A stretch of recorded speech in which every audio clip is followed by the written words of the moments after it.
जरा सोचिए, जब कोई इस दुनिया में आता है तो वो रो रहा होता है और आसपास खड़े सब लोग खुशी से मुस्कुरा रहे होते हैं। लेकिन सबसे डरावनी बात पता है क्या है? ज्यादातर लोग अपनी पूरी जिंदगी बस ऐसे ही निकाल देते हैं कि जाते समय भी ठीक यही सीन रिपीट हो जाए।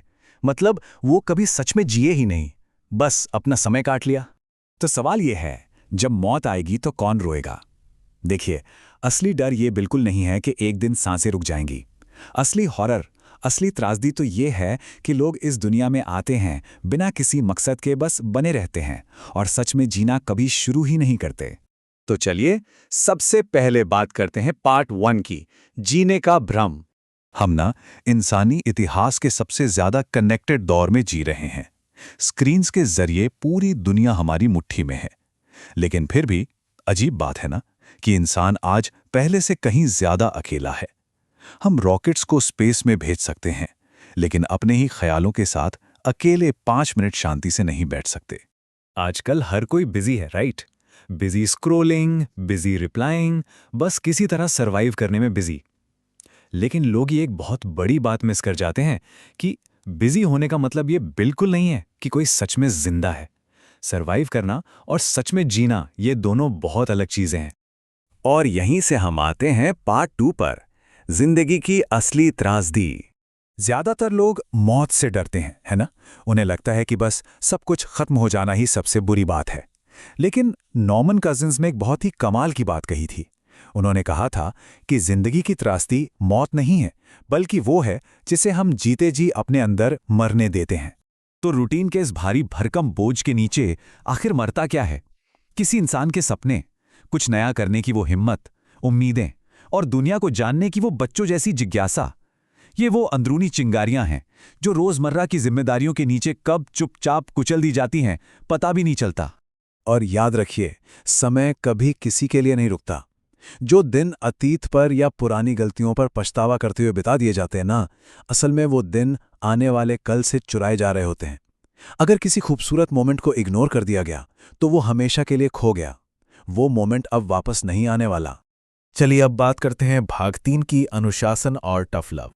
ये सुनने में बड़ा आसान लगता है कि बस डिसिप्लिन बन जाओ, लेकिन असल में डिसिप्लिन बहुत ब्रूटल होता है, क्योंकि इसका मतलब है मोटिवेशन आने का इंतजार किए बिना आसान चीजों की जगह सही चीजों को चुनना। ज्यादातर लोग बस उस सही मूड के आने का वेट करते रहते हैं और सालों साल वहीं फंसे रह जाते हैं। हाईली सक्सेसफुल लोगों के पास भी कम प्रॉब्लम्स नहीं होती, लेकिन वो अपने पल पल बदलते मूड को अपनी जिंदगी का स्टीयरिंग व्हील नहीं सौंपते। फिलॉसफी एकदम सिंपल है। इंसान खुद पर जितना सख्त होता है, बाहरी दुनिया का सफर उसके लिए उतना ही आसान हो जाता है।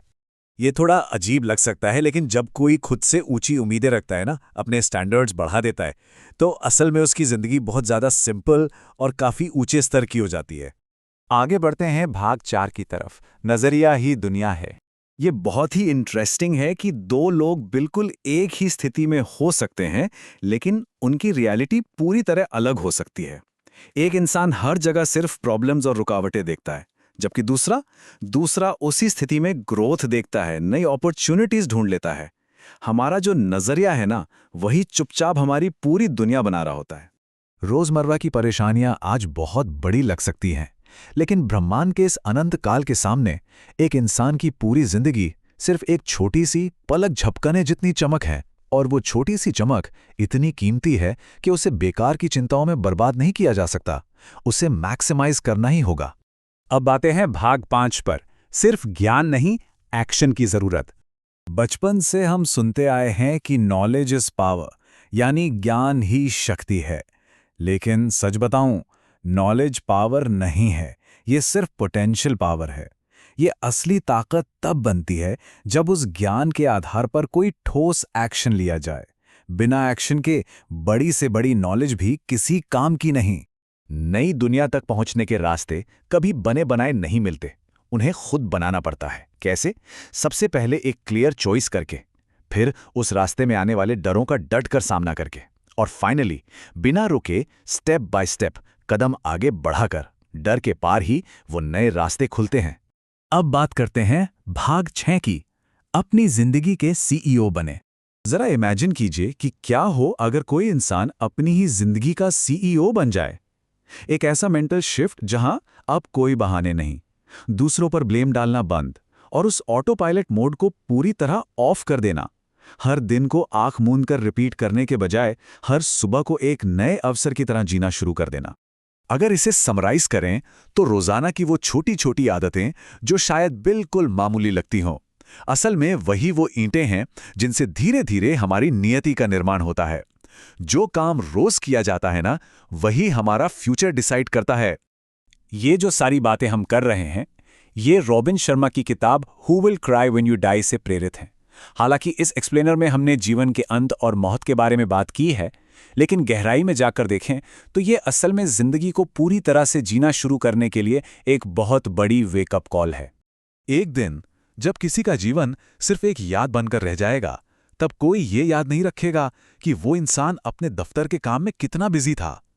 असली सवाल जो मायने रखेंगे वो ये हैं कि हमने किससे प्यार किया, किसकी मदद की और हमारे होने से किसकी जिंदगी थोड़ी सी बेहतर हुई।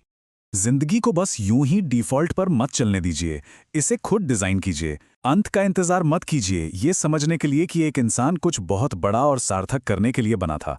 भविष्य को आकार देने का सबसे सही समय अभी है। तो क्या आज से सच में जीना शुरू किया जाएगा?